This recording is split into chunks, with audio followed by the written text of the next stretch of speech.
बुलेटिनच्या सुरुवातीला बातमी आहे पुण्यामधून। पुणे महापालिकेकडून सह्याद्री रुग्णालयाला नोटीस पाठवण्यात आलेली आहे। एनडीटीव्ही मराठीच्या बातमीनंतर पुणे पालिकेने ही कारवाई केलेली आहे। कोकण मित्र मंडळ मेडिकल ट्रस्टला नोटीस पाठवण्यात आलेली आहे।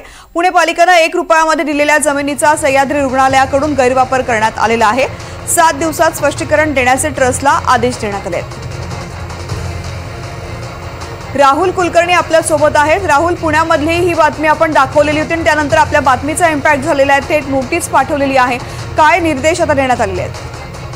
त्या नोटिसीमध्ये असं म्हटलं आहे की 1998 साली कोकण मित्र मंडळाला जी जमीन दिली ती केवळ भाडे तत्वावरती 1 रुपया 99 वर्ष ह्या करारानं होती आणि ती भाडे तत्वावर असलेली जमीन कुणालाही हस्तांतरित करता येत नव्हती किंवा कुणालाही विक्री व्यवहार करता येत नव्हता। आता कोकण मित्र मंडळ आणि सह्याद्री ह्यांचा जेवी जॉईंट व्हेंचर झाला आणि त्यांनी तिथे मेडिकल फॅसिलिटी उभा केली। 2019 ला पहिल्यांदा त्यांनी त्यांचा जो काही सेटअप आहे तो एका खासगी आस्थापनाला विकला आणि आता ह्याच वर्षी मोठा व्यवहार झाला, मणिपाल रुग्णालयाला 6400 कोटी रुपयाला विकला। श्री राजेंद्र कोंढरे यांनी ही गोष्ट आपल्या लक्षात आणून दिली की 1998 साली जो कोकण मित्र मंडळाला व्यवहार झालाय त्याच्यामध्येच मुळात गफलती आहेत, कारण केवळ 50 तास किंवा 50 दिवस जर तुम्ही महापालिकेनं जमीन दिलेली आहे तर केवळ 50 दिवस त्या बेडवरती महापालिकेनं सांगितलेला रुग्ण तिथे राहू शकतो अशी अफलातून अट त्याच वेळेला घातली होती आणि त्याने ज्यांनी कुणी व्यवहार केला त्यांच्या संदर्भामध्ये कोंढरे यांचं असं म्हणणं आहे की तेव्हाच मोठे आर्थिक व्यवहार झाले होते कोकण मित्र मंडळाला देताना आणि पुढे तर कोकण मित्र मंडळाचे ट्रस्टीज बदलले।